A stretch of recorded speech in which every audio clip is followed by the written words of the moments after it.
Querido filho Mateus, queria ter podido te dizer adeus. Na verdade, queria nunca ter que te dizer adeus. O adeus que eu não te dei machuca muito. Como te dizer adeus se eu não entendia tua partida?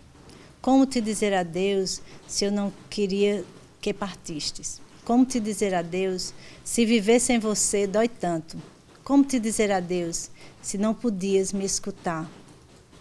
Como te dizer adeus se eu não podia te abraçar? As palavras de lamento são de uma mãe que ainda tenta superar o vazio deixado pela morte do filho. A dor de Ana Paula Ramalho teve início em 6 de maio de 2007. Foi nesse dia quando um domingo em família foi abalado por uma tragédia. Nós estávamos numa casa, nós tias, jantando, quando meu filho Roberto pediu para ir buscá-lo em Termares e saiu meu marido Chuca e Mateus, saíram para ir buscá-lo. E eles estavam demorando. Quando eu liguei, eles tinham parado na lanchonete para ir pegar o irmão do meu marido, o Antônio. E eu liguei para Mateus, meu filho, cadê vocês? Ele disse, mãe, a gente está chegando. Estou chegando. A gente já está entrando no carro. Bom, daqui a pouco eu escuto um barulho, e como se fosse um transformador.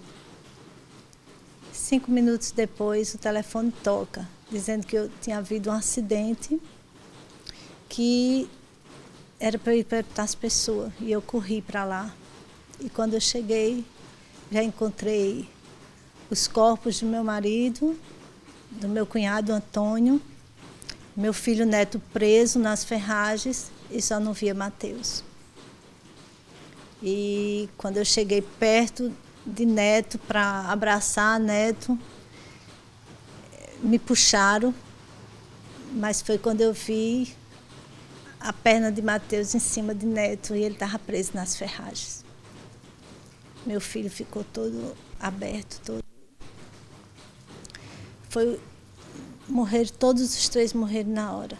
A angústia em perder de uma só vez o filho, o marido e o cunhado veio acompanhada de um sentimento de revolta.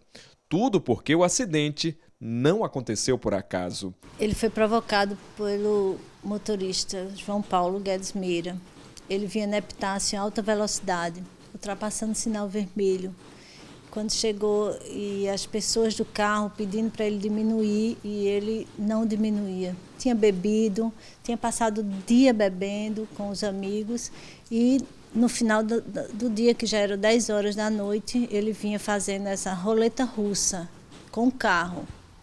Você faz roleta russa não só com a arma, mas com o carro. E no 3º sinal que ele atravessou, foi quando o carro do meu marido vinha e ele pegou de cheio. E ficou lá marcado, 140 quilômetros. Então ele foi condenado, foi um crime.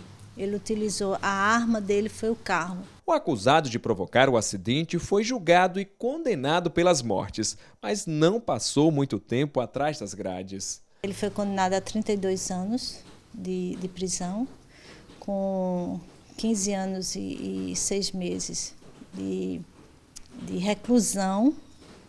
Os outros ele poderia passar no semiaberto, né, para completar os 32 anos, mas a justiça brasileira, ele com 3 anos ele foi solto.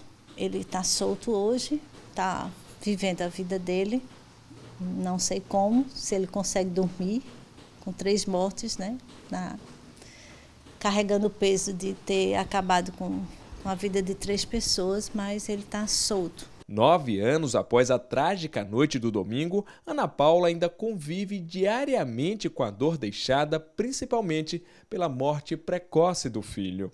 Todo dia tem que sorrir, todo dia tem que levantar, todo dia tem que trabalhar, todo dia tem que deixar as pessoas fora do nosso sofrimento, porque elas sofrem também.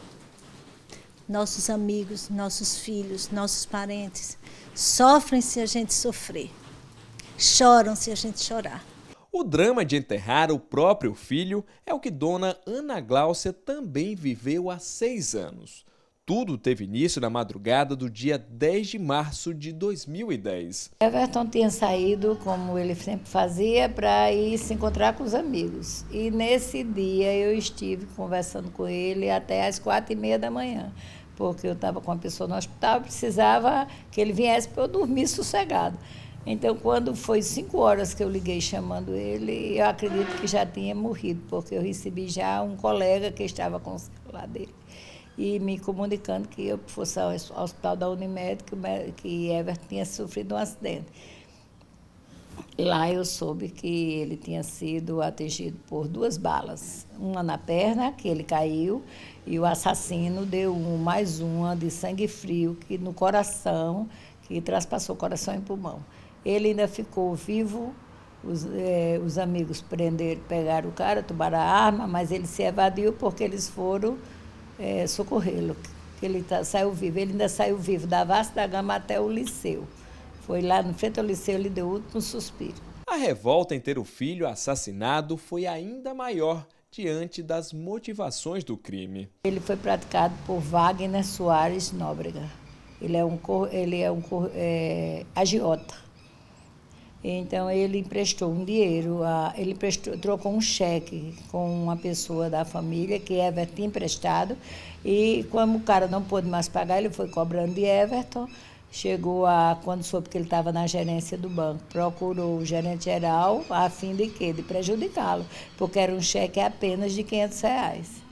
Então, Everton pagou o cheque, e isso foi o motivo da morte dele, porque quando eles se encontraram, discutiram, e essa discussão levou a ele se armar e vir acabar com a vida do meu filho. O assassino, confesso, também foi a julgamento, mas nunca ficou atrás das grades. Ele foi para júri popular em agosto de 2012 e foi condenado a 17 anos e 6 meses em regime fechado. E teve direito de sair de lá para responder em liberdade, porque livrou o flagrante. Tem mais de 2 anos, não tem 3 ainda, que está no STJ. Ele já perdeu em todas as instâncias e agora ele está fazendo um novo recurso extraordinário para ver se tiver fundamento para ir para o STF. Então, por enquanto, ele está respondendo em liberdade. Enquanto ele tiver dinheiro, ele está em liberdade e comprando essa liberdade dele até quando só Deus sabe. E é pelo sentimento de injustiça que Ana Paula Ramalho decidiu contar num livro não só a história dela, como a de Dona Ana Gláucia e de tantas outras mães que também perderam os filhos pela violência. Tem um livro que é esse livro que eu estou escrevendo, Adeus que eu não te dei, porque nós não tivemos o direito de dar adeus aos nossos filhos. E vai contar um pouquinho dessa história, de todos eles. Eu espero que as pessoas se sensibilizem e comecem a nos ajudar na luta. Quando encontrarem o grupo no meio da rua, fazendo passeata, pedindo apoio, pensem que a gente está fazendo por vocês também. Estamos de volta com o Em Discussão, hoje falando do grupo Mães na Dor, e a fundadora do grupo, Hipernesse Carneiro, está aqui com a gente para compartilhar um pouco da experiência dela como grupo e como mãe também. Como é que você conseguiu passar por esse luto e transformá-lo em uma luta? Porque quando aconteceu, eu estava com o intuito também de morrer. Eu disse, eu também vou morrer. Você se fechou? Eu me fechei, eu passei 3 meses trancada no quarto, eu tomava remédio para dormir, acordava para tomar remédio para dormir.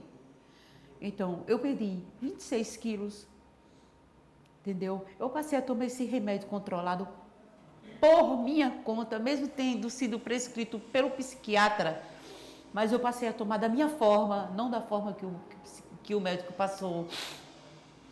Então, eu fiz daquilo ali o meu mundo.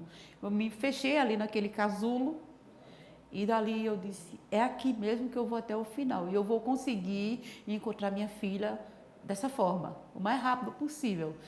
Mas com o passar do tempo, com 3 meses depois, quando eu vi que a situação estava se agravando e outras garotas sendo assassinadas pelos companheiros, pelos namorados, essas coisas assim, Então eu disse assim, gente, tá tudo errado o que eu estou fazendo. Porque quando minha filha estava ali dentro daquele caixão, no velório dela, eu olhei para ela e disse, filha, manhã vai fazer justiça. Manhã vai em busca de justiça. Isso não vai ficar assim. Você é uma pobre inocente. Você só queria viver. E então foi daí que eu, até na cabeça, disse assim, gente, eu não vou parar por aqui. Com 3 meses, lá estava eu, lá na Praça da Sé, em São Paulo, com as Mães da Sé. Depois, Rio de Janeiro, Gabriela Sou da Paz. Depois, em Guarulhos, com o pessoal da Messia Nakashima, em Espírito Santo. E daí tornou-se a nível nacional. Você sabia de um caso, você ia lá? Eu corri atrás. Então, foi aí que eu comecei a praticar isso aqui em João Pessoa. Chamei minha família, chamei os amigos e começamos a caminhar, carregando a bandeira da paz. Renata, esse tipo de atitude de transformar o luto numa causa é uma forma até de lidar positivamente com um fato tão pesado, né? Isso, que é a perda, né? Diante da perda, ela acaba se motivando, né, para meio que maquiar essa dor e colocá-la sobre um outro plano, né? Evitar que outras pessoas passem por o que ela está passando. Isso, também. E até porque, como ela coloca, né, diante de uma justiça, né, que a gente sabe que existe suas brechas, né, todo esse processo de sofrimento da perda da filha e como essa perda se deu, né, se ela tivesse se entregue à dor, hoje talvez ela não estivesse nem aqui contando a história, né, porque nós sabemos que a depressão mata, né, fatores psicológicos, emocionais levam a óbito, isso é sério. E diante disso ela achou uma motivação para lutar, para fazer justiça, para buscar, né, a solução para o caso da filha dela. Então, diante disso, ela se motivou, né, criou esse grupo e, de uma certa forma, essa motivação fez com que ela, de uma certa forma, pudesse superar o processo de dor que o luto traz. Bernestre, você falou em fazer justiça, né? No seu caso, foi feita a justiça ou ainda está em processo? Eu digo que eu troquei o meu luto pela luta. Então aí foi onde eu comecei a reagir e ir em busca de justiça. Comecei a seguir nas ruas, a caminhar nas ruas, pedindo até, fiz um abaixo-assinado para que o acusado na época fosse julgado. E então eu consegui 11.000 assinaturas. Nossa. E entreguei às mãos do senhor juiz e para ser mais breve possível o julgamento, e graças a Deus aconteceu o julgamento, ele foi condenado a 17 anos e 6 meses, porém, 6 anos, eu não conhecia o que é a justiça no Brasil. Que ele ainda está solto? Está solto, as brechas da lei faz com que ele tenha recursos e mais recursos. E então, hoje eu não brigo mais com a justiça na Paraíba. Hoje minha briga é com a justiça em Brasília. Federal. Então, mas chegou ao fim. Não existe mais recursos para ele. A qualquer momento vai ser decretada a prisão dele. E eu vou vestir a camisa. Eu venci a impunidade. E então, esse eu digo assim, é o meu slogan, é o meu clamor, é minha orientação para todas as mães. Sempre digam, eu acredito na justiça brasileira. Não é cruzar os braços, é correr atrás. É porque você pode acreditar, mas tem que correr junto. Justamente, porque o que acontece? Se você não for atrás, o processo fica ali, naquela gaveta, e torna-se um processo amorfadado, que eu digo. Esquecido. Ele mofa ali e cai no esquecimento. Renata, nesses casos, quando a justiça não é feita e tem a perda, é uma dupla dor, né? Verdade, é uma dupla dor porque você não tem como transferir a culpa para algo ou para alguém, né? Quando não se sabe quem é o criminoso, quem foi que praticou o ato, né? Então você acaba jogando essa culpa ao acaso e você vai lutar pelo quê? Né? Se não tem indícios de quem foi que fez, então fica essa lacuna em aberto na cabeça da família e diante disso o sofrimento acaba sendo um sofrimento duplo, né? Porque você sofre pela perda, sofre pela impunidade porque você não sabe quem foi e você não sabe como você vai recorrer, como a justiça vai trabalhar ao teu favor, E né? às vezes sabe quem foi, mas a pessoa para ser julgada é um longo E aí caminho. já entra justamente no processo de entrar na burocracia, né, e todas as brechas, né, que a nossa justiça, de uma certa forma, o nosso código penal também deixa à mercê, né? Pernestre, você já pensou, a partir do momento que ele for preso, que vai estar tudo consumado, o que é que vai ser depois disso? Essa questão foi até perguntada pela minha filha. Eu, com muita alegria, fui dizer à minha filha que estava chegando ao fim. Porque também, só falando um pouquinho, voltando um pouquinho ao assunto, também não só foi a perda da minha filha, foi a família que foi dilacerada, a família foi assim, a minha filha foi embora do país, levou minhas netas, meu filho vive a vida dele, tem a esposa, tem o filho, vive a vida dele, aquela coisa, separou tudo, aquela coisa que era tão unida, próxima. Cada um tomou seu destino, assim, se bem que a gente se comunica, mantém muito contato, Mas é diferente, tudo, né? Mas não existe mais aquela coisa, vamos para casa da vovó, vamos todo mundo almoçar, não existe mais isso. Até nas datas comemorativas como o Natal, né? Porque é um momento de confraternização, de família, de união, e aí vem a lembrança, a falta, a ausência dela, e vem a reviver todo o processo de dor. Hoje são quantas Não, mães? Você fez uma pergunta e eu... Não, eu tinha perguntado sobre a continuidade, né? E o depois? Sim, né? E era depois? justamente isso que eu ia responder. Minha filha chegou para mim essa semana e eu disse assim, Thalita, está chegando ao fim, porque é inexplicável.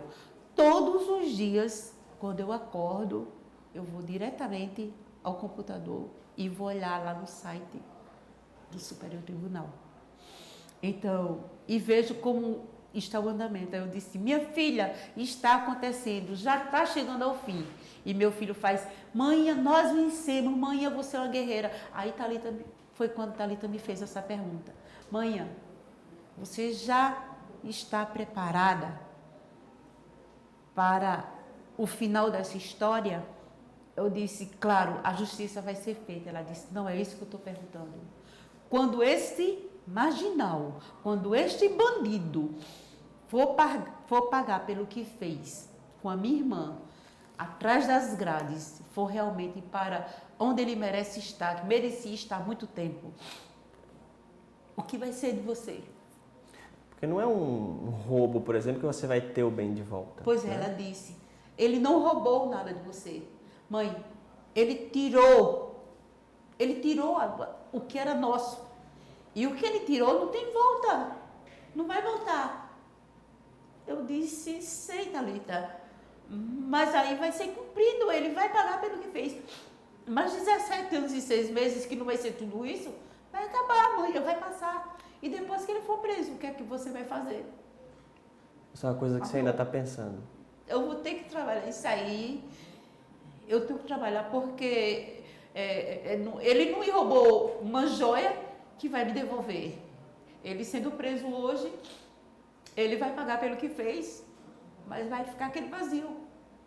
Eu não vou ter de volta o que ele me tirou. Vai ser muito difícil, eu vou ter que trabalhar isso aí em mim. A gente vai para outro intervalo e daqui a pouco a gente vai falar sobre casos de pessoas na internet. Vamos falar mais um pouquinho sobre o Grupo Mães da Dor e como isso está sendo positivo dentro de uma situação tão complicada. Nós voltamos já.